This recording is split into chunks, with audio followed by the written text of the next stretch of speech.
Hello friends, मी स्नेहल. आजपासून आपण environmental engineering 1 हा सब्जेक्ट युनिट वाईज शिकणार आहोत. चला तर मग सुरू करूयात. एन्व्हायरमेंटल इंजिनिअरिंग 1 चा युनिट नंबर 1 3 पार्टमध्ये डिवाइड केला आहे. नॉईज पोल्युशन, एअर पोल्युशन आणि म्युनिसिपल सॉलिड वेस्ट. त्यामध्ये फर्स्ट आहे नॉईज पोल्युशन. आता नॉईज पोल्युशनमध्ये आपण सगळ्यात आधी बघणार आहोत साऊंड म्हणजे काय आणि नॉईज म्हणजे काय. आता साऊंड म्हणजे काय? Sound is a vibration that propagates as an acoustic wave through a transmission medium such as gas, liquid, or solid, causes the sensation of hearing through the nerves. म्हणजे काय? Sound is basically a vibration. Sound हे एक प्रकारचं vibration असतं जे प्रपोगेट्स म्हणजे travel होतं वेव्हच्या फॉर्ममध्ये थ्रू ट्रान्समिशन मीडियम. आता ट्रान्समिशन मीडियम कुठले कुठले आहेत? गॅस, लिक्विड और solid, which cause the sensation of hearing through the nerve. म्हणजे आपल्याला आवाज ऐकू येतो. साऊंड म्हणजे असे व्हायब्रेशन असतात किंवा व्हायब्रेशन असतात जे वेव्सच्या फॉर्ममध्ये असतात. जे ट्रान्समिशन मीडियम थ्रू ट्रॅव्हल होतात. ट्रान्समिशन मीडियम आहेत गॅस, लिक्विड और सॉलिड. आता हे जे ट्रान्समिशन मीडियम्स आहेत गॅस, लिक्विड और सॉलिड, ह्यातनं साऊंड ट्रॅव्हल होतो. म्हणजे नेमकं काय होतं? आता सगळ्यात पहिले आपण सपोज कन्सिडर केलं सॉलिड. तुम्ही एक भिंत आहे, भिंतीच्या एका साईडला तुम्ही उभे राहिले, भिंतीच्या दुसऱ्या साईडला तुम्ही तुमच्या एका मित्राला उभं केलं आणि त्याला इथनं काहीतरी वस्तू आदळायला लावली किंवा मारायला लावली आणि तुम्ही जर इथे कान देऊन ऐकलं तर तुम्हाला भिंतीच्या पलीकडे मारलेल्या वस्तूचा आवाज इकडे ऐकायला येतो. म्हणजे काय होतं? साऊंड ट्रॅव्हल झाला एका मीडियम मधून आणि ते मीडियम आहे सॉलिड. हे झालं सॉलिडचं एक्झाम्पल. आता लिक्विड मधनं साऊंड कसा पास होतो? सपोज तुम्ही एक भांड घेतलं, त्यामध्ये पाणी भरलं आणि त्यात सपोज एक बेल ठेवली आणि ती बेल तुम्ही वाजवली. त्या बेलमधनं जो आवाज तयार होणार आहे किंवा साऊंड तयार होणार आहे तो जर तुम्ही इथून कान देऊन ऐकला तर तो तुम्हाला पाण्याच्या आतमध्ये वाजवलेल्या बेलचा आवाज बाहेर ऐकू येणार आहे. म्हणजे काय? साऊंड हा एका मीडियम मधनं पास झाला, ट्रान्समिट झाला, ते मीडियम होतं लिक्विड. आता थर्ड गॅसचं एक्झाम्पल बघायचं ठरलं. सपोज तुमची डोरबेल आहे, ती वाजवली कोणी, तुम्ही बाहेरनं डोरबेल वाजवली ती तुम्हाला घरात ऐकायला आली, तर तो आवाज किंवा तो साऊंड ज्या मीडियममधनं पास झालाय ते मीडियम म्हणजे एअर म्हणजेच गॅस. हे झालं साऊंड. आणि साऊंड कसा ट्रान्समिट होतो? मीडिया थ्रू, गॅस, लिक्विड और सॉलिड मधनं. आता साऊंड ट्रान्सफर होतो म्हणजे नेमकं काय होतं? किंवा साऊंड ट्रॅव्हल होतो म्हणजे नेमकं काय होतं? सपोज मी एक बेल वाजवली. आता ही बेल वाजली म्हणजे काय झालं? व्हायब्रेशन्स तयार झाले. जेव्हा मी एखादी बेल वाजवते तेव्हा व्हायब्रेशन्स तयार होतात. त्या व्हायब्रेशनमुळे जे त्याच्या आजूबाजूचे मॉलिक्युल्स आहेत त्यामध्ये ते व्हायब्रेशन पास होतं. आता ह्या मॉलिक्युल्समध्ये व्हायब्रेशन आहे ते त्या मॉलिक्युल्सच्या शेजारी असलेल्या दुसऱ्या मॉलिक्युलमध्ये पास होतं. ह्या मॉलिक्युलचं व्हायब्रेशन त्याच्या शेजारी असलेल्या दुसऱ्या मॉलिक्युलमध्ये पास होतं. आणि असं मॉलिक्युल्स मधनं दुसऱ्या मॉलिक्युल्समध्ये पास होत होत होत होत होत ते ट्रॅव्हल होतं. ही त्याची ट्रॅव्हलिंगची मेथड झाली, साऊंड ट्रॅव्हलिंग. आता नॉईस म्हणजे काय? Noise can be define as unwanted and unpleasant sound. जो अनवॉन्टेड किंवा अनप्लीझंट साऊंड आहे, जो ऐकून आपल्याला कानाला खूप कसं तरी होतं, त्याला म्हणतात नॉईस. देन आपण बघू काही इम्पॉर्टंट टर्मिनॉलॉजीज. पहिली टर्मिनॉलॉजी आहे frequency of sound. Frequency of sound म्हणजे काय? The number of times peak arrives in 1 second of oscillation is known as frequency of sound. म्हणजे काय? सपोज तुम्ही ही एक वेव्ह कन्सिडर केली, ही झाली एक वेव्ह. एका वेव्हमध्ये एक असतो मॅक्सिमा, एक असतो मिनिमा. त्यातला हा जो मॅक्सिमा असतो तो म्हणजे पीक. तर 1 सेकंड टाइममध्ये किती नंबर ऑफ टाइम्स म्हणजे किती वेळा पीक अराईव्ह झालाय, किती वेळा पीक अराईव्ह झालाय. आता जर तुम्ही ही डायग्राम कन्सिडर केली, याच्यामध्ये आहे एक वेव्ह आणि दुसरी वेव्ह, ह्या दोन वेव्स आहेत. हा टाइम आहे 1 सेकंडचा. तर 1 सेकंड टाइम मध्ये किती पीक अराईव्ह आहे? हा झाला 1 पीक, हा झाला 2 पीक. म्हणजे काय, तुम्ही काय म्हणू शकता इथे की ह्या डायग्राम मध्ये फ्रिक्वेन्सी ऑफ साऊंड 2 आहे. ती आहेत 2 हर्ट्ज, 1 अँड 2. हे झाले फ्रिक्वेन्सी. फ्रिक्वेन्सी ही मेजर्ड करतात हर्ट्समध्ये. Then wavelength, the distance between two successive crest and trough of oscillation is known as wavelength. आता सगळ्यात पहिले आपण बघू क्रिस्ट आणि ट्रफ म्हणजे काय. आता तुम्हाला तुमची ही डायग्राम आहे सपोज, या डायग्राम मध्ये ही झाली एक वेव्ह. वेव्ह मधला हा जो हिल टाईप पार्ट असतो त्याला आपण म्हणतो क्रिस्ट, आणि हा जो व्हॅली सारखा डाऊन साइडला पार्ट असतो त्याला म्हणतो आपण ट्रफ. तर वेवलेंथ म्हणजे काय, 2 सक्सेसिव्ह क्रिस्ट मधलं डिस्टन्स और 2 सक्सेसिव्ह ट्रफ मधला डिस्टन्स म्हणजे वेवलेंथ. आपण आता फ्रिक्वेन्सी ऑफ साऊंड बघितलं. आता frequency limit for audibility are in 20 hertz to 20,000 hertz. म्हणजे काय, जी फ्रिक्वेन्सी लिमिट आहे ऑडिएबिलिटीची ती आहे 20 हर्ट्स ते 20,000 हर्ट्स.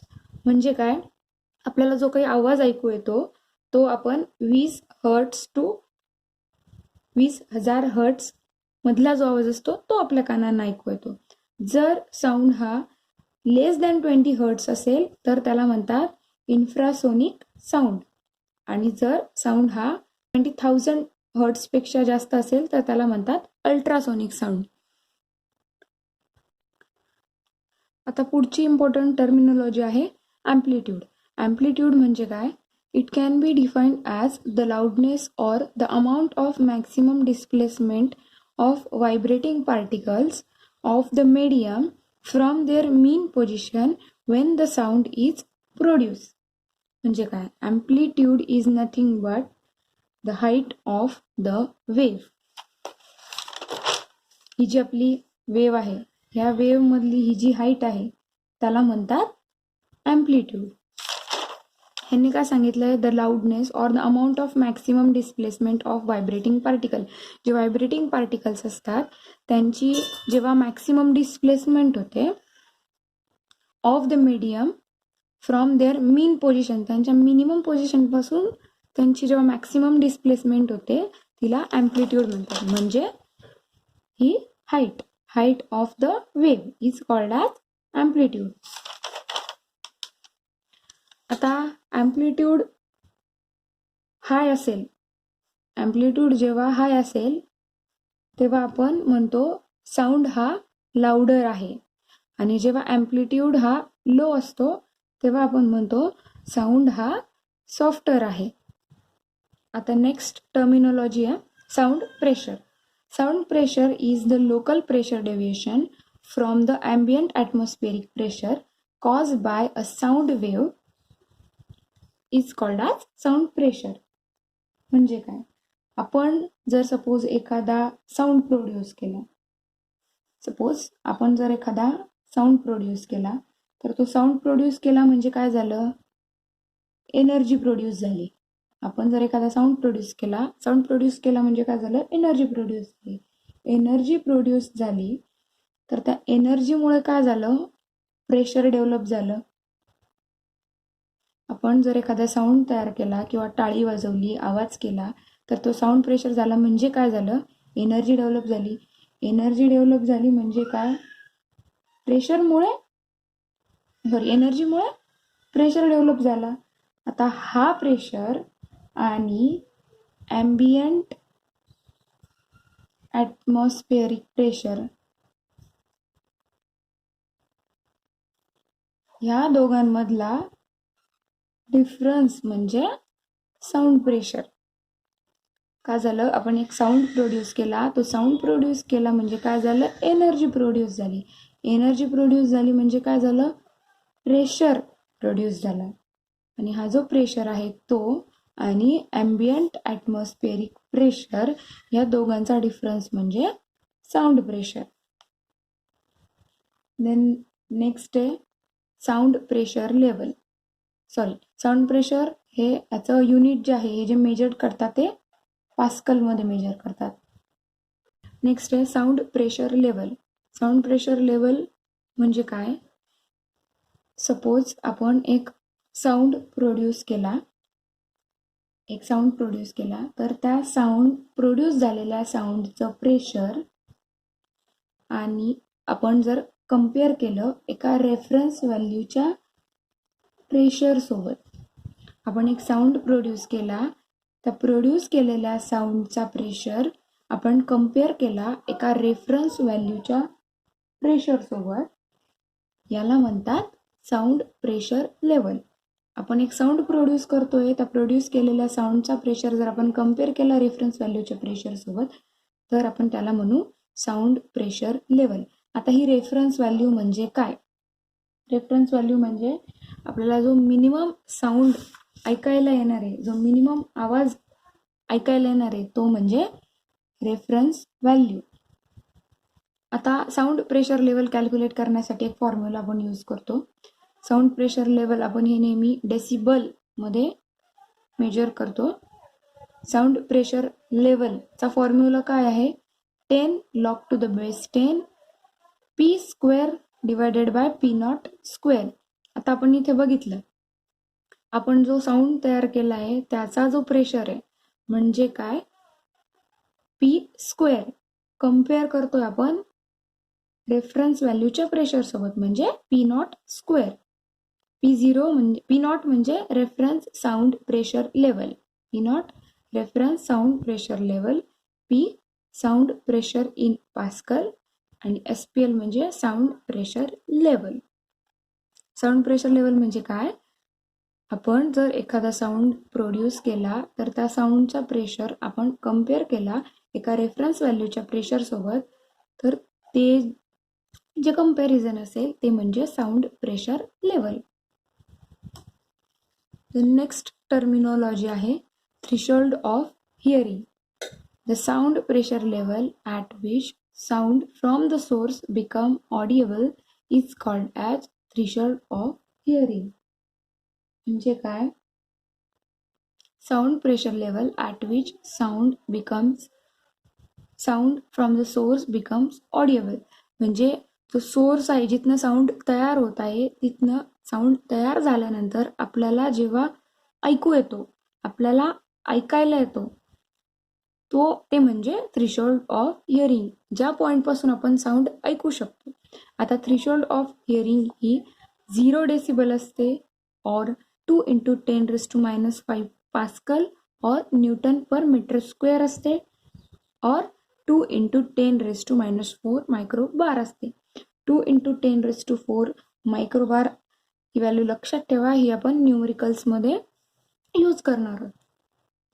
हे झालं इम्पॉर्टंट टर्मिनॉलॉजीज बद्दल. आता नेक्स्ट आहे sources of noise pollution. Noise पोल्युशनचे सोर्सेस कुठले कुठले आहेत? Industrial source, transportation of vehicle, household, agricultural machines, defence equipment, miscellaneous source and public address system. आता हे नॉईज पोल्युशन जे झालेलं आहे ते कंट्रोल करण्यासाठी कुठल्या कुठल्या टेक्निक्स आपण यूज करू शकतो? फर्स्ट, आता year protection add.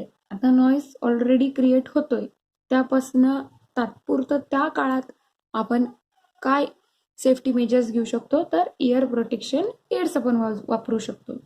Then next is design of doors and windows. आता जे डोअर्स आणि विंडोज असतात त्यामध्ये बरेच गॅप्स असतात. फॉर एक्झाम्पल, आपण प्रॉपर डिझाईन नाही केलं डोअर्स आणि विंडोजचं, तर त्याच्या जांब आणि फ्रेममध्ये जर गॅप असेल तर बाहेरचा सगळा आवाज आतमध्ये ऐकू येणार आहे. तर आपण काय करू शकतो? प्रॉपर डिझायनिंग करू शकतो, और आपण साऊंड इन्सुलेटिंग मटेरियल्स जे असतं ते आपण त्या गॅपमध्ये फिल करू शकतो. म्हणजे काय होईल की बाहेर येणारा आवाज कमी प्रमाणामध्ये आत येईल. देन एन्क्लोजर्स. एन्क्लोजर म्हणजे काय? एन्क्लोज करायचा तो एरिया. सपोज एखादं मशीन आहे जे खूप जोरात आवाज तयार करतं आहे, मोटर आहे, तर त्याला आपण कवर प्रोव्हाइड करू शकतो, एन्क्लोज करून ठेवू शकतो, म्हणजे जो काही आवाज बाहेर येतोय तो कमी प्रमाणात बाहेर येईल. Then next is improvement in working method. Working मेथडमध्ये जर आपण प्रॉपर इम्प्रूव्हमेंट केलं, वेळोवेळी आपण जर मेंटेनन्स केला त्या इक्विपमेंट्सचा, त्या मशीनचा, तर त्याने सुद्धा जो अनवॉन्टेड नॉईज तयार होतोय तो आपल्याला कंट्रोल करता येईल. फॉर एक्झाम्पल आपली गाडी घ्या, गाडीचा जर आपल्याला जास्त आवाज यायला लागला किंवा काही बिघाड झाला तर जास्त आवाज यायला लागतो. आपण काय करतो, मेंटेनन्स करतो. मेंटेनन्स केल्यानंतर काय होतं की तो जो अनवॉन्टेड किंवा एक्स्ट्रा येणारा आवाज आहे तो मिनिमाइज होतो. तर आपण इम्प्रूव्हमेंट इन वर्किंग मेथडमध्ये ते करू शकतो. Then next is legislative measures. म्हणजे काय, रूल्स आणि रेग्युलेशन्स ठरवून द्यायचे.